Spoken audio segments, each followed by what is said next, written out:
This is a different opening to the show this week. If you listened to our last episode that came out on Friday, you heard us retell the story of how Turbis the Porg became canon. And one of the things that Sam mentioned is that the name Turbis is actually a Tuckerization of our dog's name, Buster.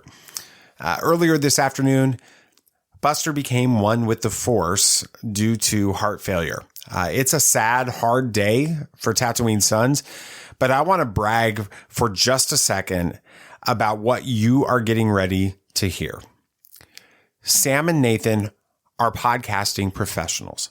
As hard as this day has been, they wanted to be sure we released our regular episode this week. And I want to say how proud I am of my sons. I hope you enjoy our conversation. It served to be a much needed distraction today from the cares of life. But this is also exactly what all of these stories that we love so much are supposed to be. This is Tatooine Sons. It's true. All of it. What is the name of the Porg on the Millennium Falcon? Force is strong in my family. What do you think his name is? It's a big moment. I am a Jedi, like my father before me. Maybe Turbis? Do or do not. There is no try. Turbis? Pablo, if you're listening to this live stream, that Porg's name is now Turbis. It's a good Star Wars name. We're not done yet. These guys recorded an awesome podcast called Tatooine Sons. Everybody was lit. We cosplayed. Yeah, somehow we got it all in time. Yeah, so maybe Nate. I thought you had the classiest of the costumes. We did, of course. With the Court of Owls look, looked fantastic. Sam, we'll come back to you in a second on that one. I did the Cobb Vanth. You did? I had including a shave. Yeah. What do you guys think about Dad without a beard? It's been a long time. I don't know if you can even remember me without one. Yeah, it's been a long weird. time. It's really weird to see this. Yeah, so we've got that. And then Sam, you did wear the Riddler costume from the new Batman. So there's a little bit of a story. Okay, make it quick. Well, before we do that, we'll come back to it. All right, thank you. Welcome to Tatooine Sons, a pop culture podcast, the only fan podcast to name a candid Star Wars creature and be endorsed by Ryan Johnson. We believe that pop culture is the mythology of this generation, that there is a story. It is written on our souls, and these myths speak to that story. And that is why we were talking about Nate and his big brother Sam, but not the Nate and the Sam that you're probably thinking of. What we know so far about the Rings of Power, and a return of our Star Wars grab bag. I am David. I am the dad. Hi, Dad. Hello, gentlemen. I'm honored to be joined every week by my two amazing sons. First, Nate, what do you got going this week? Well, Uncharted did retread some classic adventure movie tropes, but who cares? It was still fun. It was a blast. Yeah. Sam, what about you? Lord of the Rings fans are beginning to make Star Wars fans look civil. Yeah, it's getting ugly out there right now. And we don't have a Star Wars series to break down, but we do have some Star Wars to talk about. So we're going to do that on the show. But we've teased it already. So really quick, 60 seconds, I will Sam. do it as fast as I can. Celebrate your amazing mother. Yes, she's awesome. So, like the couple days before, I tried to, I went to the thrift stores and got everything I needed for my costume. In fact, Monday before Pensacon, I ordered the mask that I needed. For the Riddler wears in the Batman movie. Right. Mm-hmm. And I paid extra for 1 day shipping, and long story short, it wasn't going to get there until Saturday, the day I needed it. So we decided I would show up anyway in what I had. I'd be looking like Edward Nashton as opposed to just the Riddler without the mask. And y'all were in your costumes and stuff. And then we went to the panel. It was Richard Dreyfuss. Which was it's actually pronounced Dreyfuss. I just said that to be silly. Okay, whatever. I didn't know that. Yeah. I didn't even know who he was. Yes, I know. But I'm so disappointed with myself as a father right now. Anyway. So we're walking back out to the parking lot, and lo and behold, Mom rolls up And she's like, I got your mask, because it came in real early that day. You have an amazing mother. Honestly, really a smaller package than I thought it was going to be. Drove 45 minutes to Pensacola to bring Just the to mask drive and back. 45 minutes to drive back. Pretty What an much, yeah. awesome She was pretty mom. So if you're new to the show, thank you so much for Yes, listening. thank you. We are super excited to have you as being introduced to the Tatooine Sons family. And if you're a returning listener and you're one of our regulars, thank you so much for being a part of the Tatooine Sons family. We definitely appreciate that. This episode is sponsored by cufflinks.com, as they have been for since October. They have over 3,000 items on their website, from Star Wars, Marvel, DC, The Lord of the Rings, and NFL, NCAA, Major League Baseball, the National Basketball Association, which did not really have a trailer during their All-Star game. They juked us out. And everything else that you could think of. We're honored to be sponsored by this amazing company. So thank you so much for cufflinks.com for doing that. If you are new to the show, please follow the show on your podcast app. You're pressing that little button that's on the app that you're listening to us on right now as you're hearing my voice is really the most important thing we can ask you to do if you like this show, because then you get updated on the show every single week. We've got a new episode coming out on Friday. It will be with our friend Dominic Pace, who played Gecko in chapters 1 and 3 of The Mandalorian. Yes. And he's also just a generally pretty awesome guy. Yeah. And I had a really interesting conversation with him. I'm excited for you guys to hear. So that will come out on Friday. Is that going to cover everything? I think so. Did we do it? We didn't miss anything? No. Why don't we talk about what we're going to talk about instead of talking about what we're going to talk about? Yes, exactly. I flipped it. You did. It worked? It did. All right. Work. Yes. BB Nate. We've been doing Sam at the front end for the last 7 months. BB Nate's going to go first this week. Yeah, after being stuck in developmental purgatory for almost 15 years, Uncharted finally released in theaters, and it was honestly better than I could have expected. So let's talk about that. Have you ever danced with the devil in the pale moonlight? Yeah, I can fly.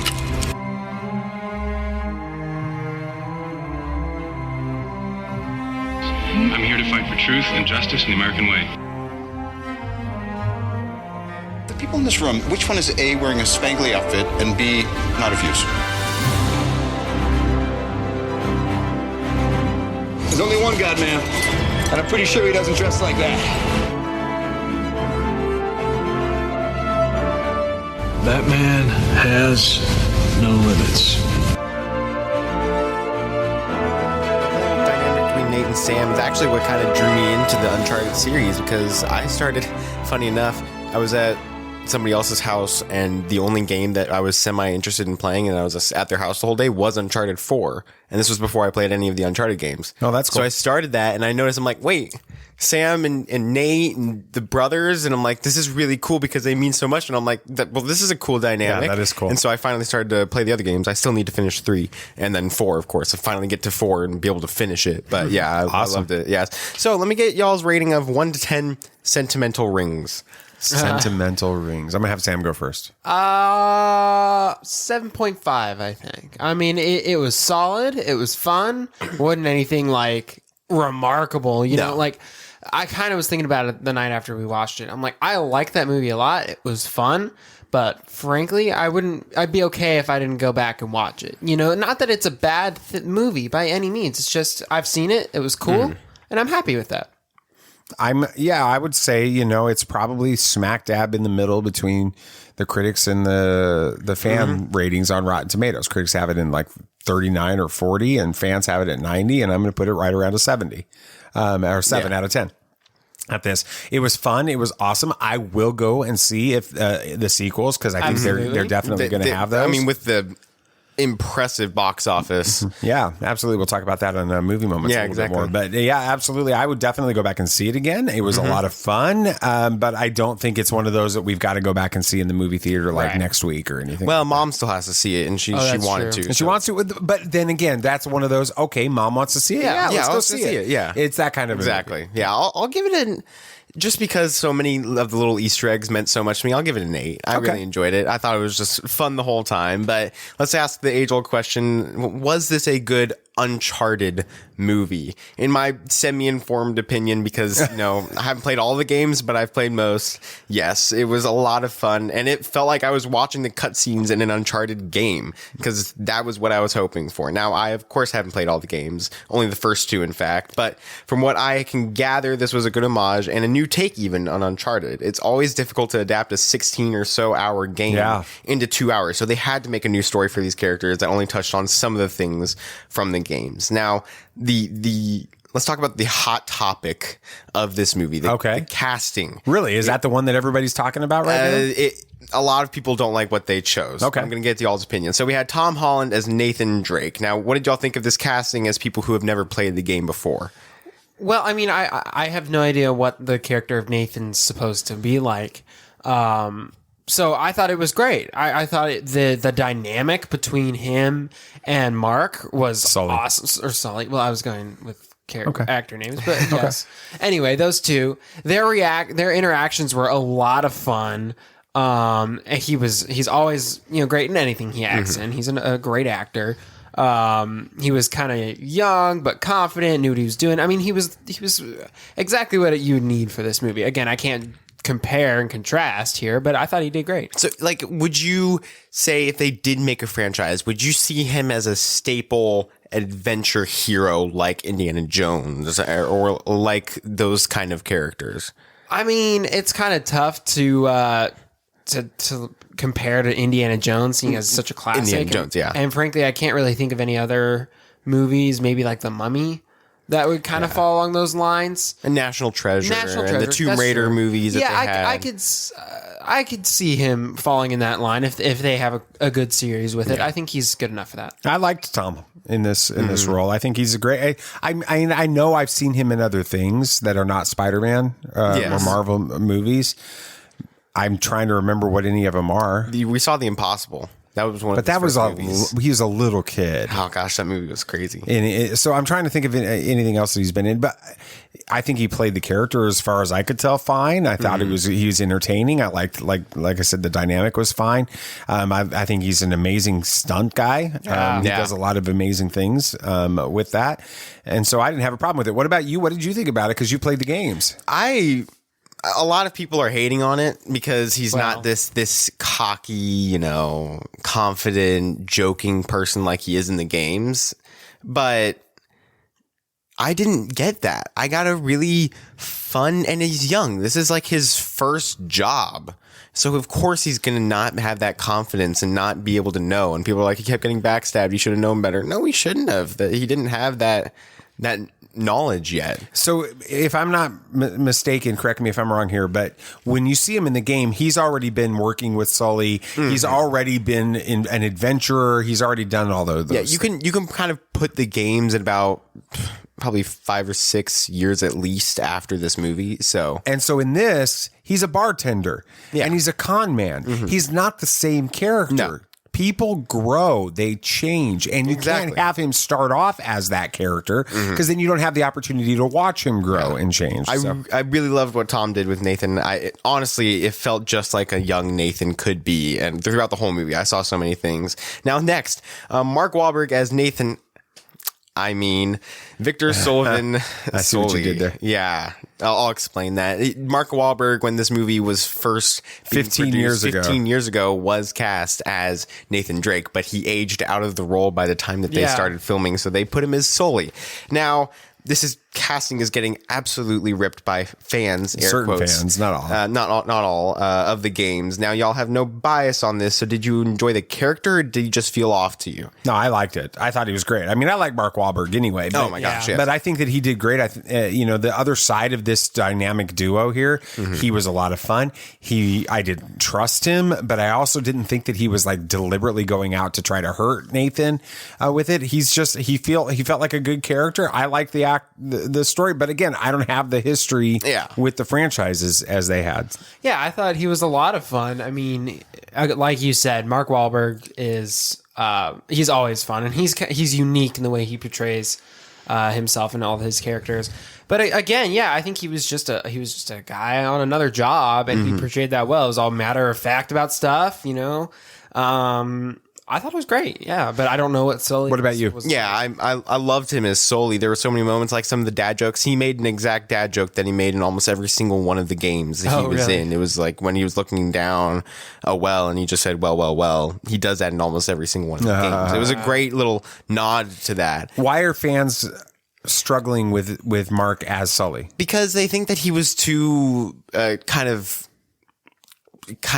cocky and too much of a jerk and all that stuff, which I didn't get. He was just on a job, and it's exactly like the Sully we see in the first game, honestly. And he doesn't have the relationship with Nathan. It's the same thing that I was saying about Nathan needing to grow into that character. This relationship needs to grow. And so Sully he doesn't have the bond with it. It's probably the Sully you see at the very end. Yeah, the Sully at the very end was really good and like super accurate, and I really don't get that. I mean, he had the mustache and everything and the cigar and all that. That's classic Sully. So it really worked out with what they did. Now, this next one, Sophia Ali as Chloe Fraser. Now, thoughts on this character, because she's super important to at least the second game. Well, in this movie, she was fine, but she was a one-dimensional character. It was like she was there just to be there. She was as much of a plot device as the map or the ring. She was there just to be there and move the story forward. She didn't really have... I didn't understand the relationship with Sully. I didn't understand the history with the older brother, Sam.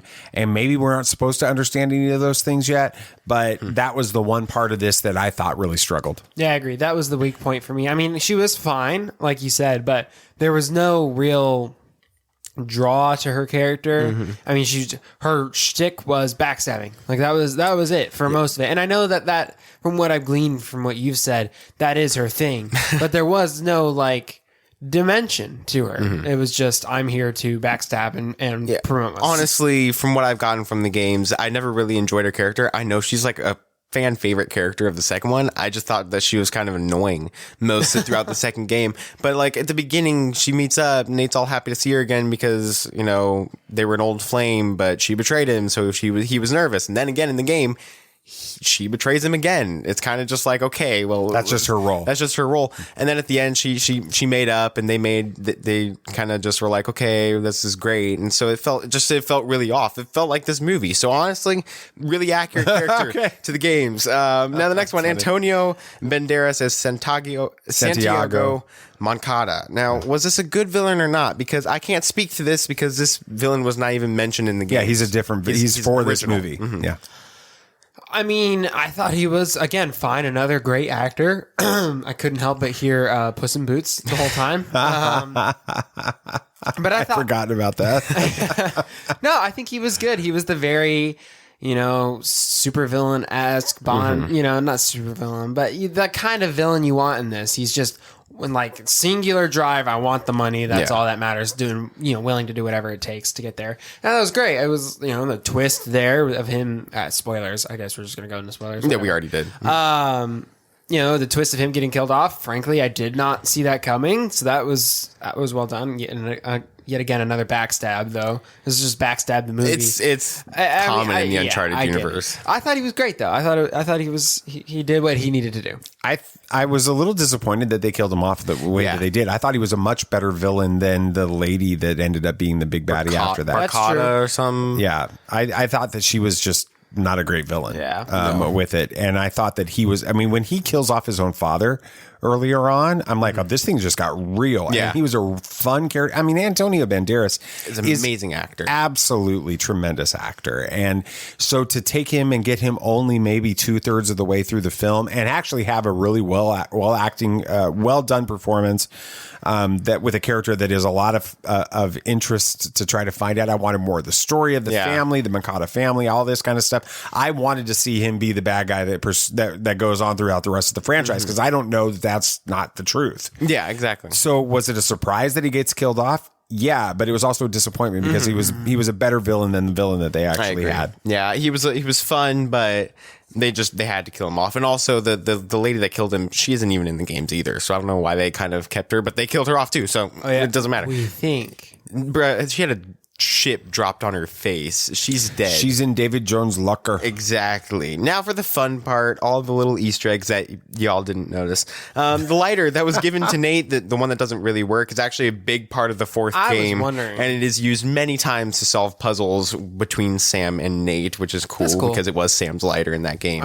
The ring that Nate wears is actually a huge part of the games and is the main plot device for the third game. It's the little key to everything. So they're putting those pieces in now so that they can set that up for the franchise. They are, yes. And the vest and that whole scene with it was practically a big nod to the fans. When he finally got the iconic look with the gun vest, the classic Uncharted theme from the games plays lightly in the background. Oh, that's cool. That was a really cool moment. That was awesome. Now, the overused cargo plane scene is actually ripped straight from the third game. Just it's over the sea in this movie and not a desert. I liked the way that they opened the movie with that. That is a classic Uncharted trope. Now, they did that with the first game and the fourth game. They started it with the end of, or at least a big climax of the game. Or no, it wasn't the first one. It was the second one. Okay. The big moment of those games, like in the second one, it was a train crash, and the fourth one is something, but it started with that, and then you eventually got to that point later on. So it's of course, another nod to Uncharted, and of course, Nolan North's cameo. That was awesome, cool. Man. I kind of cheered when I saw that. It was really cool to just see him show up, and of course, the Uncharted theme did play when we saw him as well. That was really cool. Now, should this movie get a sequel? And if so, what would y'all like to see in it as non-fans of the game? I don't know if it's easy to answer the last part of that question, but as far as being able to get a sequel, absolutely should get a sequel. It's performed well in the box office, like we'll talk about in movie moments. But more importantly, it's set everything up for the story to continue. Now you have a trusting relationship between Nathan and Sully. You've got this established idea of treasure hunting. Is that basically Uncharted? Oh yeah, treasure hunting. Okay, so you've got that going forward. I think that the next movie can be better because you're not doing a whole lot of character development with it. You can just jump in there and have some kind of a big opening that has, they left it open for, Sam's alive, which I know that's a big part of the story. Now they just go and they find it, and you have more stuff with Sam, and you have some of these things happen. I think that would be it. Yeah, this should absolutely get a sequel. I mean, it along the lines of Indiana Jones or National Treasure stuff. It did well enough and has the right... I'm going to stop you, though. This is nowhere close to being on par with Raiders or Indiana Jones. No, I'm not saying that. I'm saying it's got the feel of those kinds of movies. To where it would work for them to have a sequel, and I would enjoy seeing a sequel. We don't have any currently running adventure movie franchises right now, and those are really fun genre. So, we're having a fifth Indiana Jones coming out at some point, but that's really it. Yeah, and I mean, he's old. Let's just be honest. And there's nothing wrong with it, and I'm excited to see it. But it'll be nice to have something fresh. The chase scenes will be a little hard, though. Yeah. So I would definitely appreciate seeing a sequel. As to what we see, I don't know. I know I'm a little nervous because I watched you play a little bit of a game, and there was some weird monster thing. So there's a little bit of supernatural stuff in the universe. Slightly. That was explained later on in the game, but it did deal with. It's like if you mix Uncharted is if you mix Indiana Jones with National Treasure and Pirates of the Caribbean and just mixed them into one. So you have the supernatural aspect of pirates with the Fountain of Life and all that kind of stuff, and the Davy Jones and all that. And then you mix in National Treasure with going to museums, finding artifacts, and then Indiana Jones with the adventure. I think if they're able to weave that in naturally, I think that would make for a really interesting franchise. Yeah. Awesome. Well, let's go ahead and throw in a dad moment here. I am your father. I think my favorite part of this franchise is the relationship that drives it. The fact that Nathan Drake is pulled into this story because he wants to reunite with his older brother Sam. Honestly, it hits kind of close to home around here. It's clear that their relationship is a primary plot device throughout all of the game, just like in the film. What most of you guys that are listening to this right now don't really know is that Sam and Nathan aren't the sons given names. Sam is actually David Samuel and Nate is actually Jonathan Nathaniel. They just go by these shortened versions of their middle names. But the reason that their mom and I named them David and Jonathan was because we wanted to speak a relationship over their lives. And in the Bible, David and Jonathan are best friends. we wanted this to be true of Sam and Nathan too. And we thank God that it has happened. The bond of brothers is something very special. And I loved how that is a central plot point of this game series and the movie, and I want to see that going forward. Yes, this was a super fun movie, and honestly, that's all it really needed to be. Highly recommend checking this one out in the theaters, and make sure to pick up the audiobook novelization narrated by Nolan North himself. Wow, awesome! Wow, Nolan North did the audio. He did the is it a bigger story? Has it got more plot? More plot it's a 9-hour long book. That's interesting. Nice. Very cool. Well, we got some movie, or no, it's bad news, isn't it? Yes. I always get confused about that. Which part are we in? We're at bad news. Yeah. So we've got Captain Marvel's apparently not going to be played by Brie Larson anymore. Really? And Hugh Jackman is another one of absolutely, these. And Hugh Jackman is definitely going to be. So the reverse of that. Okay. Yeah, he's definitely back in Doctor Strange 2 as Wolverine. And then Kevin Feige has said that the Avengers franchise is over. That's all out next on Bad News. This is not going to go the way you think. So BB Nate was styling with some cufflinks.com. I was at Pensacon. I was. Yeah, I was wearing the Batman tie bar and the Batman socks. So yeah, of course I gotta rep that. Yeah, you were the best looking guy at the entire thing. And I honestly think that your Court of Owls was stunning. It was spot on. Really good. It was, if I don't say so myself. Yeah, of course. BB, but it was really just it fit perfectly to what I was hoping it would be. It did. It looked great. But the other thing that's cool is we were getting ready to leave, and I was like, he better be wearing something Batman, because that helps kind of tie it all into this. Exactly. And everything else. So you had that tie bar and everything else on. And then Sunday, I don't think I wore any cufflinks.com yesterday. No, I didn't go yesterday because I had to stay home. Well, I still did. I of course wore my Batman tie like I promised I would until the Batman came out. There you go. And Batman tie bar too, and Spider-Man socks. So yeah, that's awesome. So you're just you're a crossover event. Crossover, yeah. Kind of like that Justice League of America or Justice League and Avengers crossover that's reprinting. Yeah. That's good. And if you like, again, cufflinks.com doesn't care if you like DC or Marvel or whatever. They're going to have whatever you guys are looking for on cufflinks.com. They got a ton of stuff there. Yeah, I mean, they've got over 3,000 different items on there, and they got the tie bars. You can get one of the, if you want to recreate Nathan's cosplay, you could do it. Get it. We'll provide links. I was wishing you people have to message us for that. Right. Though. I was hoping people would be like, "Who are you wearing?" And you can be like, cufflinks.com, like it was the red carpet, but that didn't happen. Anyway, they got all sorts of stuff for not just cufflinks, but the tie bars and the socks and the ties and all that good stuff. Yeah. Yeah, and if you want to save money, you can use the code Tatooine15 at checkout to receive 15% off everything on the website with no minimum order required. That's right. So it's a great deal with great products and a great company that we absolutely love. There are a couple of brothers that started this thing. And you okay over there, Sam? Yep. All right. And they're just an awesome company. They're doing a great thing. Check out cufflinks.com. Make sure you use that code Tatooine15 at checkout. Well, you want the bad news? Or the really bad news? All right. Headline 1. Marvel announces they are replacing Carol Danvers this year. This is just classic clickbait form from Inside. Was this the one I sent last week for the preparation? InsideTheMagic.com. They released an article recently that tells the true story of Marvel's push to bring in a new version of Captain Marvel's alter ego character, Binary. And it is true. The new version will not be the same as the Carol Danvers version. So in reality, the headline's accurate. The problem is the image the website associates with the article is the cinematic version of Captain Marvel, not the comic book version, which is what they're talking about. And the entire headline jumps around from conversations about Brie Larson's portrayal and how people don't like Brie Larson as Captain Marvel. And then they switch back to the comic book version, and it's a big mess. This is intentionally deceptive. It's designed to make someone that's casually skimming the article believe that the MCU version of Carol Danvers is being replaced, which she isn't. So I'm giving this a clickbait level of 8. Well, Hugh Jackman is returning as Wolverine for a Marvel project. No way. Yeah, absolutely. A Giant Freaking Robot is sourcing an article from Geekosity and claiming that Hugh Jackman is appearing in Doctor Strange Multiverse of Madness.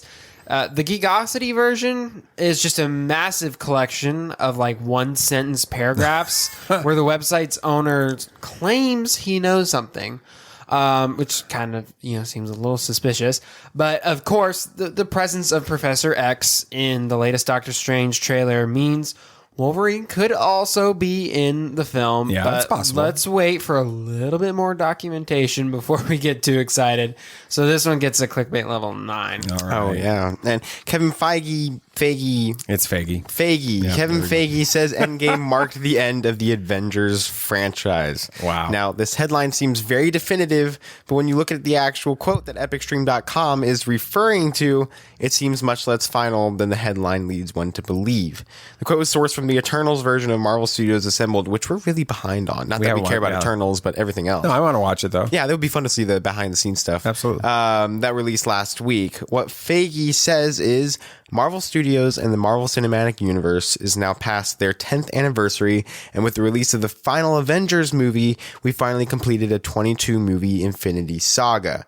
The headline seems to suggest that the MCU is basically done, and that's how some casual readers have taken it. However, it most likely means we won't have any further films with the name Avengers in the title. Yeah, so because this gets a clickbait level of 8. Because the MCU has moved past exactly. the Iron Avengers. Man's gone. Captain America's gone. Yeah. I mean, they may do a new Avengers movie or a young Avengers movie, but I don't know if it's going to be the old Avengers. And I think that's what he's basically saying on that. So clickbait level 8. Clickbait level 8. All right.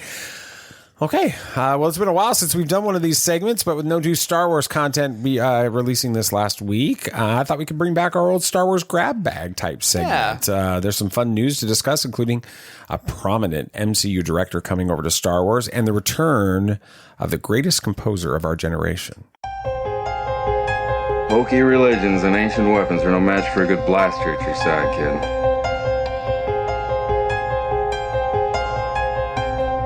Rebellions are built on hope.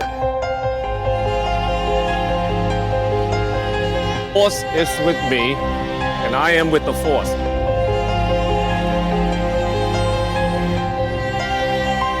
If you live long enough, you see the same eyes in different people.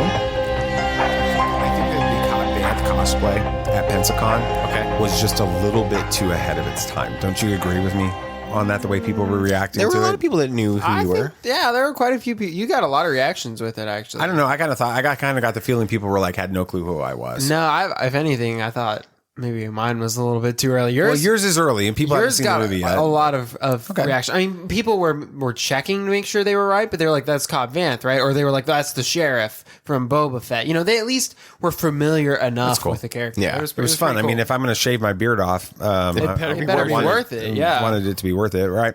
Well, let's do this. Let's jump into some of these headlines. Spider-Man director John Watts reportedly is in talks to direct an episode of a new Star Wars series. There's a new untitled Star Wars series in development, or at least rumored to be in development. It's going by the shooting title Grammar Rodeo. Don't know why. What that means, I'm trying to figure it out, but I can't. But anyway, and the director of the MCU Spider-Man trilogy, John Watts, is actually in talks to direct at least one episode of it. Multiple outlets have been sharing rumors about the series over the past few weeks. It's rumored that Jon Favreau will be leading the series, and that it is set in the High Republic era of the Star Wars timeline. It's also believed to be kind of a Stranger Things in space story featuring a younger generation of heroes. So let me start with you, BB Nate. You've been a pretty major fan of John Watts. Yeah, I loved this work. How do you feel about the possibility that he'll direct in a galaxy far away? I'm excited. I think he would do fantastic. It's a new medium for him, just the sci-fi space, and especially with Star Wars. I know it's big and it's really daunting, but I think he can handle it after the reactions to Homecoming and Far From Home. But I really do think that it'll be exciting to see him take something on Star Wars. I'm sure he'd love to do it. And with the whole Stranger Things, that kind of plays into how he's fit in with the younger group in the MCU, the high schoolers. And so I think that he could fit in with that, especially during the High Republic era. He could do a lot. Yeah, I agree. I think John Watts is a very capable director. And from what we've seen so far, he knows how to deal with established characters, or somewhat established characters, but also work with some new ones because they introduced new characters. So I think he's going to do great. I'm excited for it. Yeah. Okay, Sam, the storyline of the series, though, it's pretty different than anything we've heard of before. What do you think about the idea of Stranger Things in space? I think initially, yeah, that sounds really, really interesting. But the issue is when you're dealing with younger characters, you gotta handle it the right way. Otherwise, it'll kind of come across cheesy and, for lack of a better term, Disney Channel-y. Which I'm sure he would do fine with it, and it'll work great because, like Nathan said, he did really well with the younger, generation in Spider-Man movies. So it'll probably work out fine. It's just a little bit of a slippery slope, but the concept sounds interesting. Awesome. Cool. So next headline: Star Wars Rebels. This should get Nathan's ears to perk up. It did. Sure. It'll be receiving a trade paperback later this year. What is trade paperback? Like a graphic novel type thing, right? Yes. Kind of like that. Same format, right? TPB. A TPB later this year from Dark Horse Comics. So it was announced several months ago that Dark Horse Comics is returning to the Star Wars family of comic book publishers. And now we've learned that one of their first entries is going to be this Star Wars Rebels, TPB. Is that what that's called? I did it right? Okay. ScreenRant.com had this on there. They said Dark Horse Comics will be collecting a variety of comics from Star Wars Rebels magazine, including issues 1 through 35, issue 37 and 39, along with Star Wars Rebels Animation Magazine, issues 1 through 4. The feature comics were written by Jeremy Barlow, Alec Worley, Martin Fisher, and the art was by Robert Molesworth, Ingo Romling, Eva Weiderman, Irie Coleman, and Cosmo White. There haven't been many collections of the 43 comics from the two magazines, making this trade paperback particularly special. As the Ghost crew searches for the Rebel Alliance, they encounter pirates, creatures, and members from the Empire, and the collection releases on July 6th, and it will be $29.99. So that's all the information about that. Sam, what do you think this could tell us about these characters and their future in Star Wars storytelling that they're making this TPB come out? Well, I mean, it makes me hopeful that we might see more, but I think for the most part, the story of the Rebels or the Ghost crew is over. They might with Ahsoka, they continue the story with Ezra and things, but I think comics will re-release and make new collections and stuff of old series all the time. So it doesn't necessarily indicate that they're doing something new with these characters or are planning on doing something new, but it is encouraging to see them still recognizing that they exist and making more of their story more accessible to general fans. Because I didn't even know these existed. Right. Mm-hmm. And now that they're in an easier to obtain format, it's certainly intriguing. Yeah, it is really intriguing. I'm excited to see, not that Dark Horse and everything that they've done, even in the more recent collections they've released, they haven't meant anything. They've released a bunch of Legend stuff that have nothing to do with what we're going to be getting. So I don't think this means much for what we might see later on. Of course, we do know we're getting some more Rebels storylines being told with Ahsoka, but I don't think we'll be seeing the Ghost crew all together again. Honestly, I'd love to see it. The whole crew back in the Ghosts in live action would be an absolute dream for me. But just the fact that they're not letting these characters die off quite yet, because it's been years since they've really touched on them, is really cool. I'm excited about that. Now, Nate, you're the comic book guy in the group. Are you interested in picking this up? Relatively. I'm a little confused. They're collecting a lot of issues, which normally this would turn out to be a huge book, and yet it's so cheap. So I'm wondering if it's like 12 pages per issue is what they're saying. So it's a really short book. I mean, I'd really like to pick it up. It depends on, what else is coming out. I'm behind on a lot of things, but you got caught up a little bit this week. A little bit, yeah. I missed one, but honestly, I think that this itself would be a lot of fun to read, because I love Rebels, and it would just be fun to have more Rebels as I've always wanted. Yeah, absolutely. Anytime you can get more Ezra Bridger, you're going to be okay. I'm going to be happy. All right. More details are coming out about the Star Wars Galactic Star Cruiser. Star Wars released a 3-minute behind-the-scenes look at the Star Wars Galactic Star Cruiser experience at Galaxy's Edge. Best part about it was that it featured the friend of the show of Tatooine Sons here, Matt Martin from Lucasfilm Story Group. The video reveals a number of interesting story points we hadn't heard before, including when the story takes place, which is between The Last Jedi and The Rise of the Skywalker, and that it will include many of the legacy characters from the sequels, including a confirmed meeting of Rey and Kylo Ren, the only one that takes place between The Last Jedi and The Rise of Skywalker, and it's canon, is what they're saying. So, BB Nate, what are your thoughts on this last major nugget? I'm not sure if how that's going to work into the canon, how it's going to tie into Rise of Skywalker and all of that stuff. It's really going to be confusing on how they pull that all together. But I'm worried. Of course, I want to see a big interaction between them. That'd be cool. It would make the whole experience really awesome. Maybe they both are on the same ship and they're fighting. It would be really cool to have that happen. But the problem is, I'm worried that since it might confuse the canon, it's going to be a super short little interaction, and then that's it. Like, they basically, Kylo Ren's outside the ship, Rey's inside. They have a little bit of a hologram little chat, and then that's it. And I'm worried that that's going to be how it goes. Of course, I trust that they're going to be doing everything right, because if Matt's helming this, and he knows what he's doing, he knows how to make this done right, and he does have a good amount of free reign if he does it well and they execute it correctly. So it's really just what they plan on doing with it that'll make this what it's supposed to be, or exciting in a way. That's awesome. Sam, what do you think about the idea of Rey and Kylo Ren meeting up again in canon? Yeah, that's really exciting. I mean, it makes the experience more special for the guests, because they're getting a bit of story that nobody else gets to have. I mean, they paid a lot of money for this experience, so it makes sense that they would get some story points that you can't get anywhere else. That's awesome. We also learned in this that the Halcyon, the Galactic Star Cruiser, is a High Republic era cruiser that's actually been restored to its original condition, and now it's reenacting its original travel route, which went through Batuu in the High Republic era.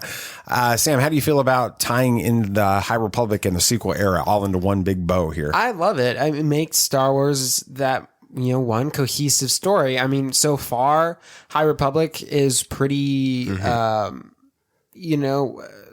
not segmented, but it's kind of separated right now, and it's only really in publishing and stuff. And so frankly, we haven't really branched into it very much. I know there's all sorts of products for it at the moment, but we just haven't been able to get into it. So this is another way to make it accessible, or to introduce it to new people, because some people just straight up may not even know that timeline exists right now.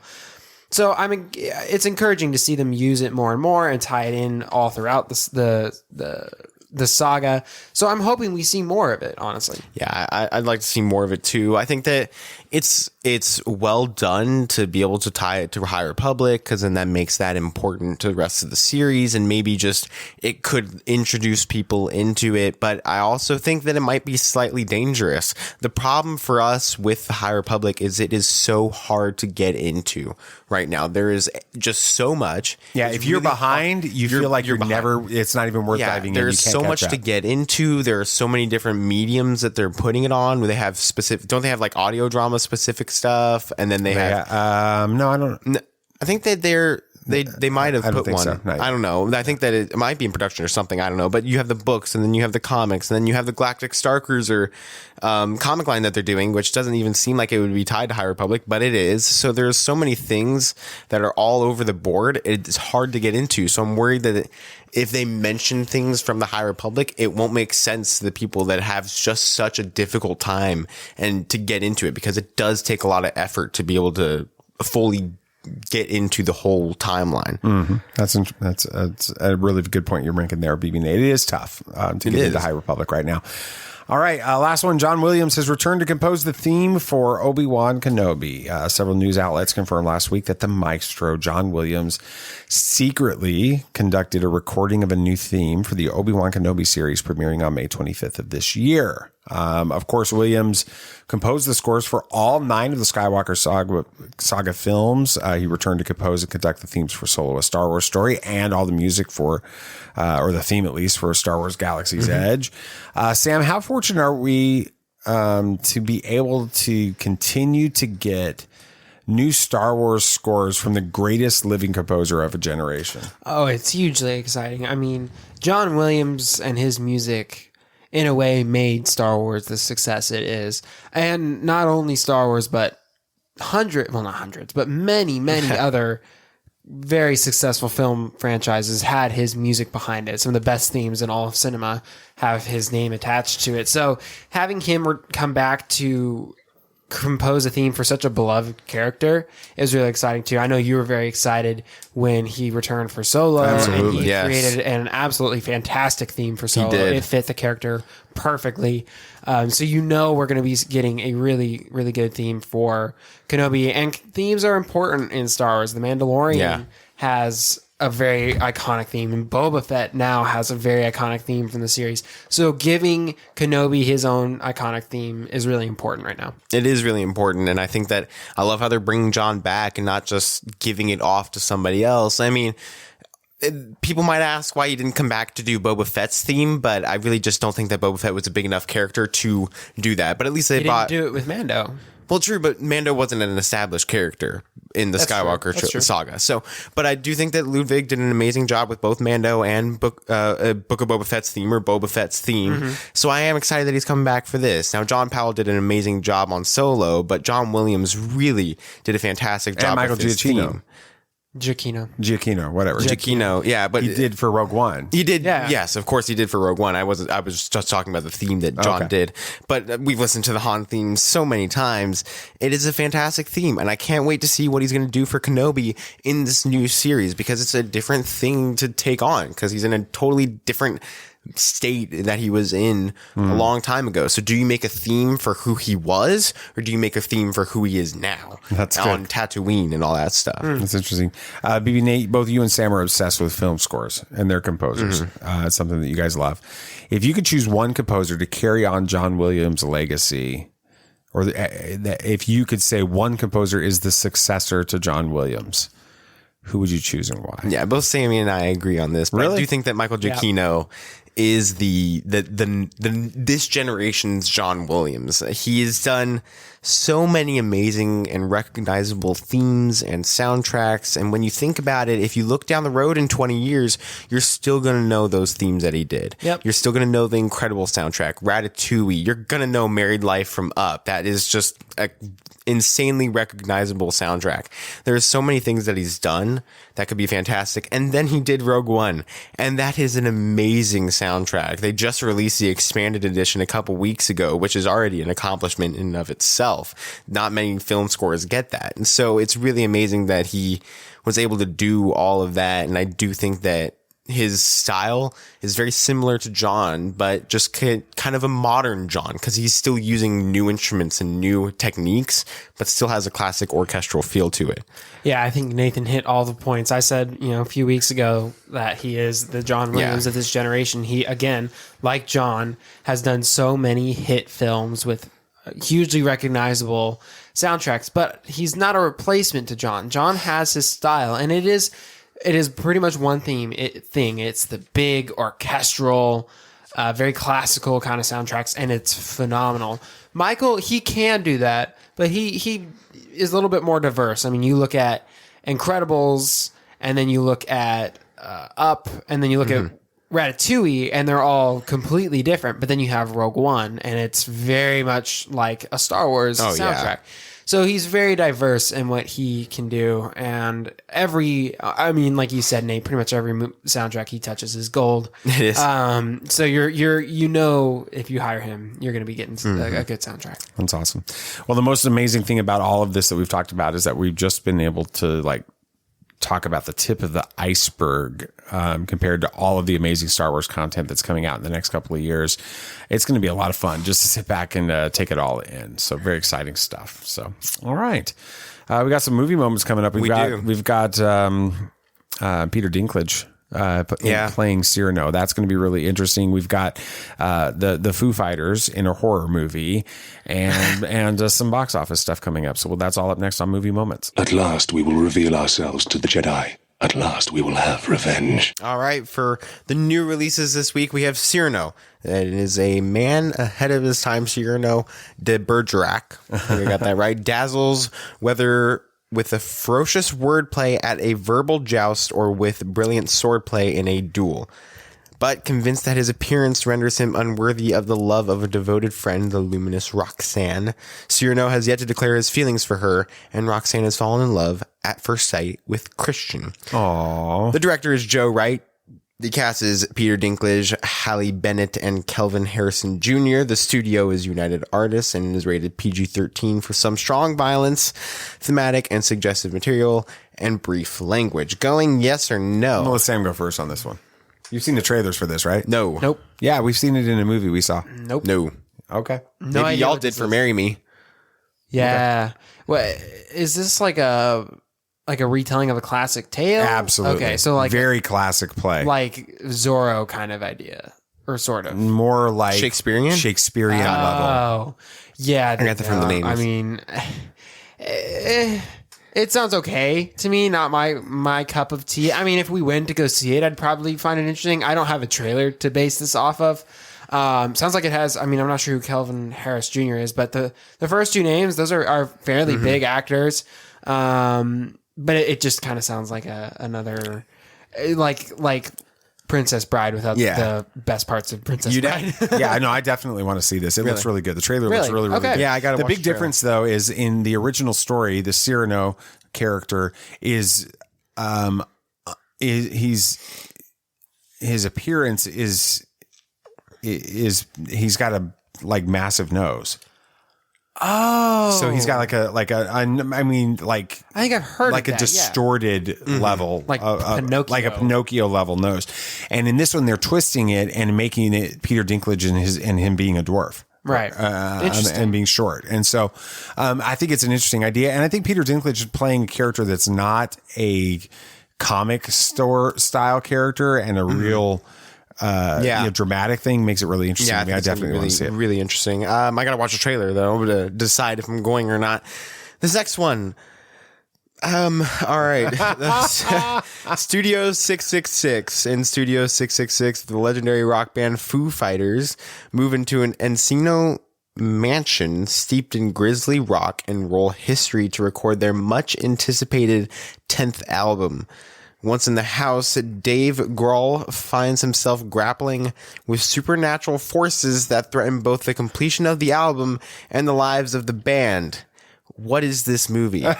The director is B.J. McDonnell. The cast is, of course, the Foo Fighters. And a lot of other actors. The studio is open road and it is rated R for strong, bloody violence and gore, pervasive language, and sexual content. Now, I don't think I need to ask if we're going to this or not, but I'm going to anyways. Yes or no? I don't think we'd go to it if it was PG-13 because it's just weird. It's just, it feels like they were like one day like, this album might not sell. Let's make a movie. And so it really just feels off. It feels like they were trying to do something that's been done before. I feel like I've heard of this concept somewhere else. Yeah. But it's strange. What do you think, Sam? I mean, not that we would see it, but what do you think about it? It is weird. I mean, if you're a fan of the Foo Fighters, I guess, go for it. Or a fan of horror. Or, if you're a horror movie person, this is the season. It's weird. I don't understand why February and January are the months for really weird horror movies. Yeah, really? But that's they always common. are. Yep. They're normally the really bad ones too. So we'll see what happens. Yeah. With it. All right. And for the exciting part of this segment, the box office numbers. Now, Uncharted overperformed this weekend with a 51 million domestic and 139 million worldwide. Wow. Fantastic opening for that movie. In second place is Dog with an 18 million domestic and an 18 million worldwide. Which means it didn't get released worldwide. Mm-hmm. And Spider-Man No Way Home still made 8 million in domestic with a 1.8 billion worldwide. Now, this will not cross 2 billion, but that is really close and something that they should be very proud about. If they could figure out how to get it released in China. Yeah, Batman beat them to that. Yeah. It beat Avatar, right? It did, yes. That's incredible. Yeah, its domestic is higher than Avatar. It's in the third place for the highest domestics of all time. Wow. Force Awakens is ahead of it, right? I think it's Force Awakens and Endgame. Yeah. Wow. With that. That's incredible. All right, Sam, what are you talking about here? Yeah, well, Amazon's The Lord of the Rings of Power is an ambitious undertaking, to say the least. They've certainly put their money behind it, but what is it about exactly? So we'll discuss all the information we have right now and what we can expect to see in the series. Be on your guard. There are older and fouler things than orcs in the deep places of the world. All right, then, keep your secrets. Your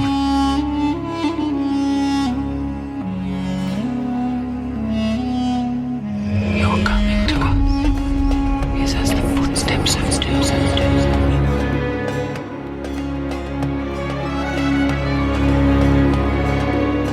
There are many magic rings in this world, Bilbo Baggins, and none of them should be used lightly. Are you guys with the story before?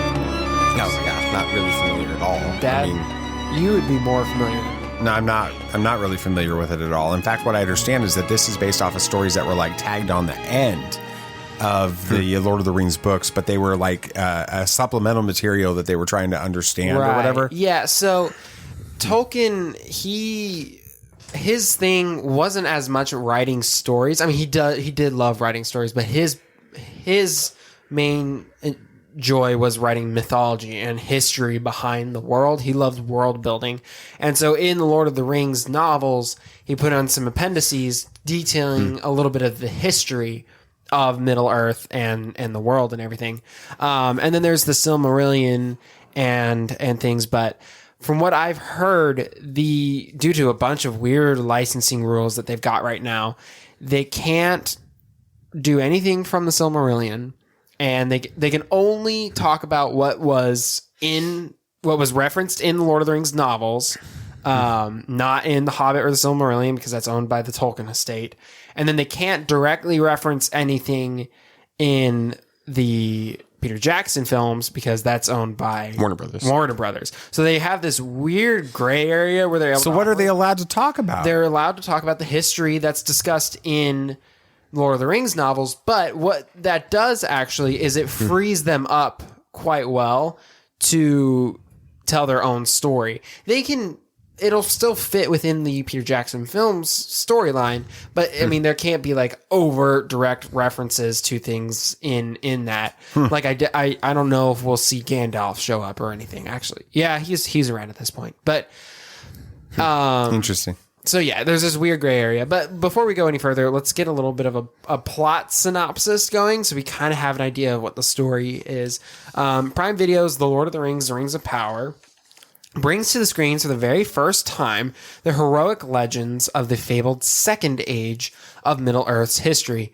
This epic drama is set thousands of years before the events of J.R.R. Tolkien's The Hobbit and The Lord of the Rings, and will take viewers I jumped around. We'll take the viewers back to an era in which great powers were forged, kingdoms rose to glory and fell to ruin, unlikely heroes were tested, hope hung by the finest of threads, and the greatest villain that ever flowed from Tolkien's pen threatened to cover all the world in darkness. Dun, dun, dun. Beginning in a time of relative peace, the series follows an ensemble cast of characters, both familiar and new, as they confront the long-feared re-emergence of evil to Middle-earth. From the darkest depths of the misty mountains to the majestic forests of the elf capital of Lindon, to the breathtaking island of Numenor, to the furthest reaches of the map. These characters and kingdoms will carve out the legacies that live on long after they're gone. So both a lot and not a lot at the same time. Okay, go ahead. Yeah. Yeah, I mean, so right off the bat, though, what do you guys think about this synopsis, the idea that we've got for this story? Just initially. It sounds really interesting. I'm loving the Sauron stuff. I'm super excited to see him rise to power. I'm excited to see how the rings are forged, because we're definitely going to be able to get that at some point in the series. It's not going to be just one season. So we'll definitely see how that happens. I'm super excited to see Galadriel and Elrond as a young characters, because we haven't seen that all that much, and we don't know about them a lot. We didn't get them much at all, and their backstory at all, really, in Lord of the Rings, at least in the movies that we watched. So I'm super excited to see what we're going to be getting with them, and even the new characters, the original characters. I'm wondering how they're going to play out and be in this series, because they have, like you said, Sammy, free reign. So I'm excited to see how that turns out. I'm excited because it references the last alliance of elves and men, which they tease that. They talk about that in the Lord of the Rings trilogy about when men and elves were in alliance, and we see some, like especially in the director's cut, we see moments where this is that happening. beginning battle is the last alliance, and that's a really intriguing thing because they are so opposed to each other in the Lord of the Rings movies and in the story of the Lord of the Rings, and so not opposed, but they're not friendly, right? With each other. The only human that they're really friendly with is Aragorn, that the elves are friendly with, right? At that point. So I'm curious to see that whole story. I want to see what happens with Numenor, which is the kingdom that's there. So all of those things are really interesting. I just don't know how they're going to navigate this narrow passage that they have for it. Honestly, I'm not sure how they did this. If they're having problems with Warner Brothers and all that stuff, I mean, how were they able to use the exact sound bite from I the may first have movie? Misread it, or it may have been misinformation or something. I think what you're talking about, Sammy, is Warner Brothers still has the film rights. They have the rights to be making the films for Lord of the Rings, and they showed that a couple days after the Lord of the Rings trailer was released, The Rings of Power. They talked about that with the anime that they're doing, the War of Rohirrim. Yeah. They released the date for that and a couple images. So they still have the film rights to it. Just Amazon cannot make a film for Lord of the Rings. So I think that they can touch on stuff from the movies if they, of course, pay them the right amount of money. It's just like royalties. It's very similar to what's happened between Sony and Marvel at this exactly point. Right. Yeah. It's just it's a different. Yeah. Yeah. Go ahead. Because So let's get into some of the characters that we can expect to see in this series. First off, like you had mentioned, Nathan, there is Galadriel. Obviously thousands of years before we see her in even The Hobbit. She's played by Morfydd Clark. She's the elven ruler of Lothlorien and the commander of the Northern armies. And she seems really cool in the series. I mean, I don't think any of us really expected this character to be a warrior at any point. Because she's always just kind of sitting there being all pretty. And that's been controversial too, like her being in armor and things like that. People have been very upset about that. She was made apparent in the books that she was a warrior. Well, people are not happy with the portrayal of her. I think she's going to be great. And then we have hiking Gil-galad. Played by Benjamin Walker, the elven ruler of Noldor, who in the books founded the last alliance of elves and men alongside the Númenórean warrior Elendil. So just another elven ruler that we didn't see previously in the story, so we can probably expect that he died. We have Prince Durin IV, played by Owain Arthur, who hails from the dwarf realm of Khazad-dûm, which is seen in ruins in Jackson's Fellowship of the Rings. Is that where the cave troll, or no, that's Moria. Khazad-dûm yeah. is, I'm trying to remember. Okay. Anyway. Is that like the ending? No, I don't think so. I'm trying to remember. Anyway, it's not a huge deal. But again, we're getting more of... This is already building up some of the lore. Durin sounds familiar. We got Durin. That name should sound familiar. Again, I'm not as versed in the lore as I should be. I think that's Gimli's ancestor. I'm pretty sure, yeah. So we're getting that. And then we've got Disa. This is an original character played by Sophia Nomvedi. Is a dwarven princess and the first female dwarf from Tolkien's fantasy series portrayed on screen. As this new character, Nomvedi is also the first black woman to play a dwarf, which is pretty exciting. Now, this is where a lot of the controversy is lying now. With her? And I don't think it's because she's the first black woman or anything like of that realm of things. It's, if you remember, I think it's in the Two Towers, when Gimli and Legolas are sitting there having a drinking game, or somewhere around there, he's talking about how dwarven women are almost indistinguishable from dwarven men because they've got beards and stuff, right? And obviously, if you've watched the trailer or seen the character posters, She has no beard. She's clearly distinguishable from a dwarf man. And that's really upsetting a lot of fans, much like how Star Wars fans get when something's just a little bit off from what they're expecting.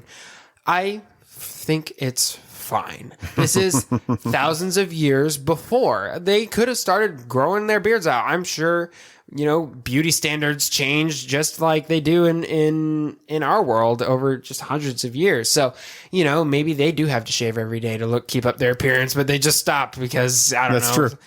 But I don't think it's as big of a deal as everybody's making it out to be. It's not, really. I think it's interesting. I think it's cool that we've finally seen a female dwarf because it's kind of weird. We hear about them all the time, but we never get to see it.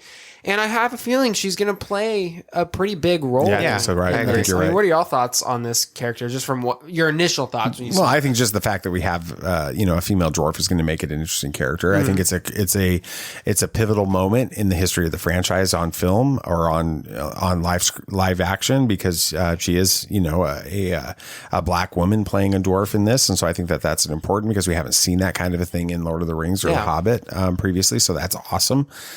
With it, I think that people just, need to lay aside their headcanon and not make decisions on shows before they've actually seen them. Exactly. I think that we just need to give it some time because didn't the Dwarf Kingdom kind of fall a little bit at some point? Everything fell. Yeah. I think you're right because honestly, they could have changed. So there's a lot that can happen. And I think that we just need to let this be what it is. It's set so far in advance. It's like watching a High Republic show before the Star Wars. Things have changed from High Republic. Yeah. And that's only 200 years before Phantom Menace. So can't imagine thousands. Yeah. This one's also pretty neat. This one's Arondir, I believe I'm saying that right, is played by Ishmael Cruz Cordova. This is a Sylvan elf who was created for the series. He's the first non-white elf portrayed on the screen, which is also cool. Also, he had probably the coolest scene in the entire trailer, where he caught a flying arrow and then shot it back. It was awesome. I mean, Nate, you oh my gosh, I freaked out. That was awesome. Yeah, I was at the Super Bowl party and I'm like, no freaking way that they just did that. Yeah, that was great. I loved it. It seems like he's going to be the Legolas of this. Yeah, that's where I was like sold on. This is Lord of the Rings. That shot right there. You like the guys with the bows and arrows. I like guys with bows and arrows. They're cool. Legolas was cool. Hawkeye is cool. That's cool. The next character is Halbrand, played by Charlie Vickers. Another new character is he's a mortal fugitive running from his past. So Aragorn light. Well, maybe he looks exactly like him too. It's scary. Is it that character? It is. Yeah. So again, more another character for that, and then we have, of course, Elrond, played by Robert Aramayo. He's a half-elf and politically ambitious young leader and architect who rises to prominence in the elven capital of Lindon. Half-elf? That was news to me as well. I think that had been established before. I can't remember. So who's he to judge Aragorn? And maybe that's what he's connected. Why he's connected to Aragorn later on. Aragorn, whatever. Aragorn in the Lord of the Rings movies, because he feels connection to him on the human side with it. Yeah, I don't remember how that. But isn't that his daughter? Yes, I get confused. I haven't watched him recently. I need to. Yeah, Aragorn's love interest, I forget her name. Arwen. Arwen is the daughter of Elrond. Okay. But yeah, that was news to me that he was a half elf as well. So that's interesting. Yep. We have Bronwyn, played by Nazanin. I really should have. Nazanin? What do you think? I'm going to go Nazanin Boniadi. Boniadi? Yeah, that sounds right. She's a healer and single mom who runs her own apothecary and lives in Tirharad. Yeah. That's a new one. A human village located south of Gondor and Mordor. Arondir is her forbidden love. So he's the fugitive. No. Arondir is the elf. The elf. Oh yeah. Honestly, when I saw pictures of this Bronwyn character, she was in the same kind of a hut as the brown wizard from Hobbit. It looks very similar at least, and she had a bunch of animals and stuff. And so that's cool that they're kind of. I know she isn't a wizard. I'm not saying that, but it just seems like they're bringing in that kind of. Apothecaries can use in these types of stories, they're using potions. Yes, exactly. Things like that. So That's cool. And then this one was really exciting to me because I'll explain why in a second. But we've got Celebrimbor. Really? He's in this? Yeah, played by Charles Edwards. Wow. He's the Elven Smith who forges Sauron's Rings of Power. That is awesome. Now, why this is exciting for me is I've played Shadow of Mordor, and I still need to finish Shadow of War. Obviously, these aren't exactly canon, and especially when but they're built off the lore, right? Yeah. And in that, Celebrimbor is kind of like a wraith that's mixed with you. It's weird, but he's Very a really cool. interesting character, and we get the backstory, a little bit of him making the ring. So I'm excited to see how they interpret this story and what his character is like. Awesome. And then we have Isildur, which should sound really interesting, as a sailor from Numenor who will eventually cut the One Ring from Sauron's hand. And become the king. And become the king, as you see in the beginning of the Lord of the Fellowship of the Ring, yeah. Yeah. And then this one's new, and it's got an interesting thing that we'll discuss. Eleanor Nori Brandyfoot. It's a Brandyfoot. That sounds like a hobbit to me. Yeah.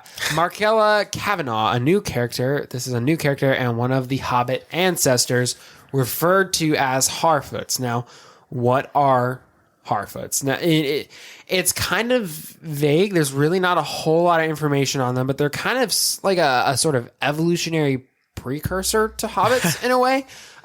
They're referenced by Tolkien, but there's really not much detail on them. But they're gonna, in this story, they're gonna kind of help to serve as a sort of everyman. It's very similar to the much hobbits. like the hobbits in the Lord of the Rings. They're the characters that we as viewers are able to relate to. They're common. They don't have any special abilities. They're just kind of there along for the ride, witnessing things as we are. So that this is just going to be a way for the audiences to better relate to the story. I don't think there's any problem with it. Of course, fans are getting So when I said when we talked about the trailers on the last episode that there were hobbits in this, I was basically right and wrong. I was basically right. You were right and wrong. I was basically right. Yeah. I've heard it both ways. And then we've got Sir Lenny Henry. I don't think that's his character name. Probably not. Anyway, there's no cast name on it, but he's a Harfoot elder, so we know that there's going to be multiple Harfoots. Probably the narrator of the trailer. Is it going to be Harfoots or Harfeet? Oh, it's Harfoots. Yeah, it's Harfoots. And then lastly, Daniel Wayman will play the stranger. It's Sauron. It's definitely Sauron. You think that's Sauron? Yeah, for sure. Well, I think you're right, because in the Silmarillion, in this story, he actually, which is funny because this is kind of the Satan character almost in Lord of the Rings. He portrays himself as this beautiful, handsome attaché. He comes to the elves, like an angel of light, huh? Right? And he's like, "Hey, I have this proposition." Goes to Celebrimbor. They make the rings, and lo and behold, they were tricked. Yeah, this is definitely. So I didn't make that connection, so that's a really good point, Nate. Oh, right as they haven't given details and call him the stranger. Yeah, that's Sauron. 100% Sauron. All right. Yeah, I mean, we can... So there's some things we can definitely expect to see. One of which is the tale of Numenor. Now, in the movies, we hear about Numenor all the time, and the Numenorians. We know Aragorn is the last descendant of Numenor. Wow. But we don't know exactly why, and that's because back in this story, Numenor eventually fell into the ocean. So it's like the Atlantis of the Hobbits, of the Lord of the Rings universe. In a way. Aquaman just makes an appearance. Well, I don't mean it from that. No, I'm just like the legend of Atlantis. Yeah. Right, yes, exactly. But they know it was true because they have history and things like that. But we can plan to see that. Now, Numenor at the time was a highly wealthy and advanced kingdom, and the men that lived there, or the humans that lived there, were special. They were granted long life, and they were taller and stronger, which is why Aragorn, he looks super young for his age and stuff like that. Interesting. So we'll get to see that. We'll see the last alliance of elves and men, especially with again, Isildur, but from the different side of things, which will be really exciting. And then, of course, the main point of this series, we're going to see the forging of the rings that is referenced. Now, there are a few concerns that arise with this, one of which is we're trying to synthesize down thousands of years of mythology into one story taking place at one time. In Tolkien's works, these timelines are set over a few hundred years. Thousands. Right. Yeah. I mean, they are spread out significantly just because he has huge time jumps in everything he does, because he's able to. That's kind of tough to do in a TV show because you don't want to kill off characters between each season and have a 400-year time jump. So they're going to have to adjust. They're changing the story, yeah. Which, of course, is going to be controversial for some. Going to work well for other people. Like us. Yeah, exactly. We're going to love it. This is also the most expensive TV series ever made. Yikes. It is about $450 million for season 1. That is huge.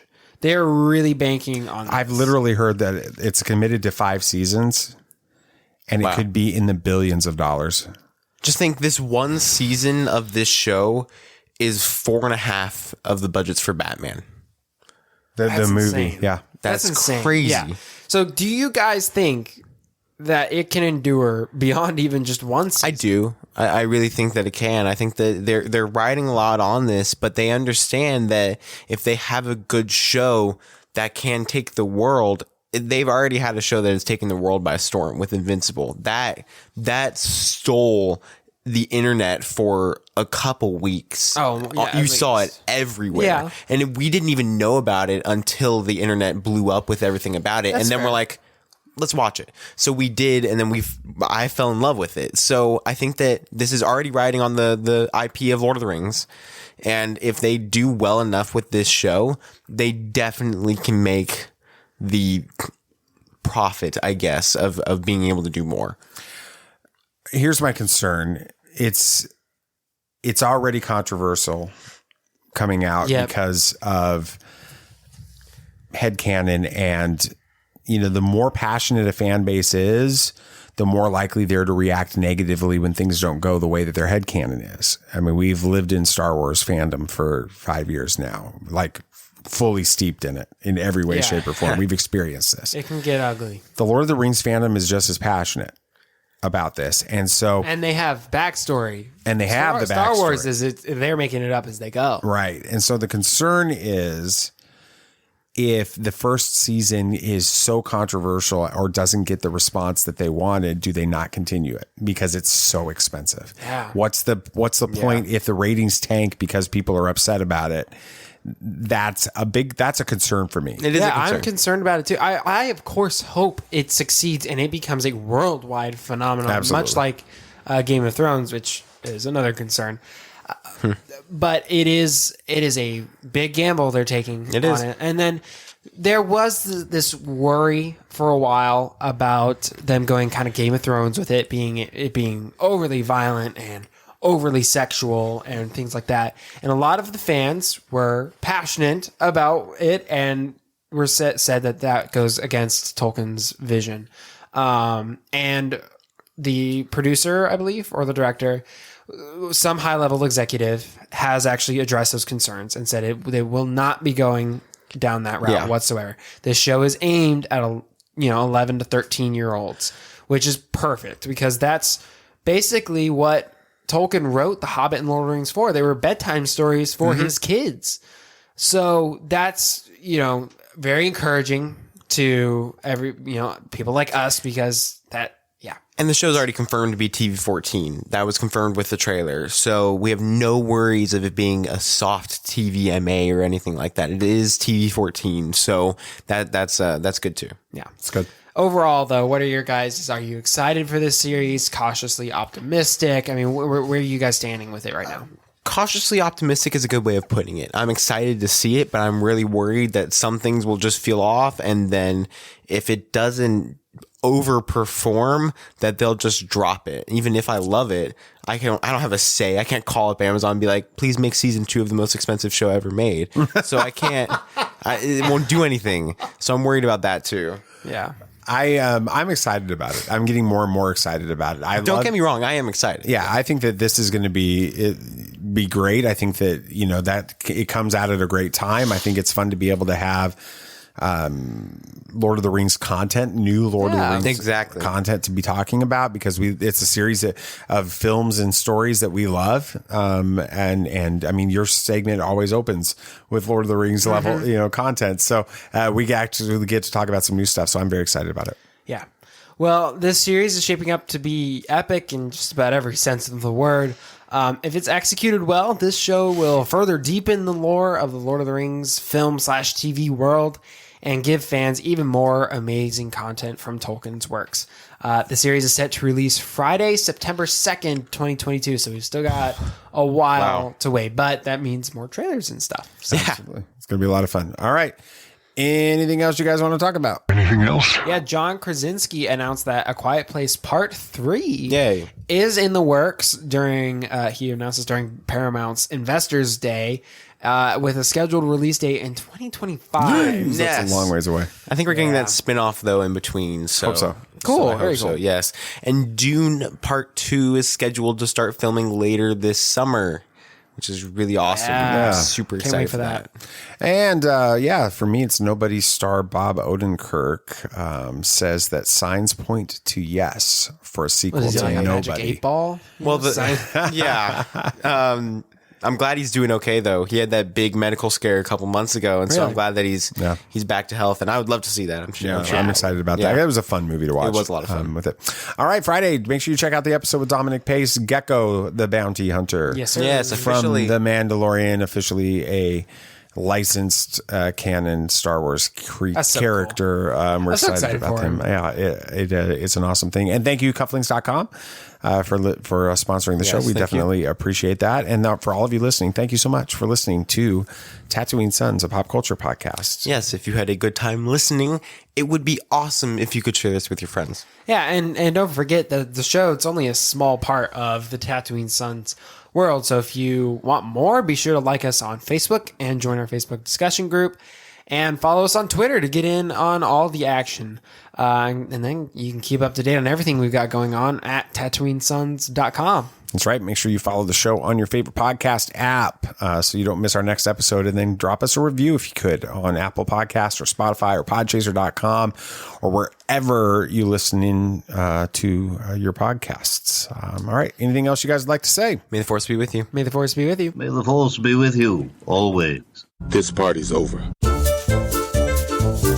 I like that Wookiee. Don't get technical with me. Join, please. Yep, yep.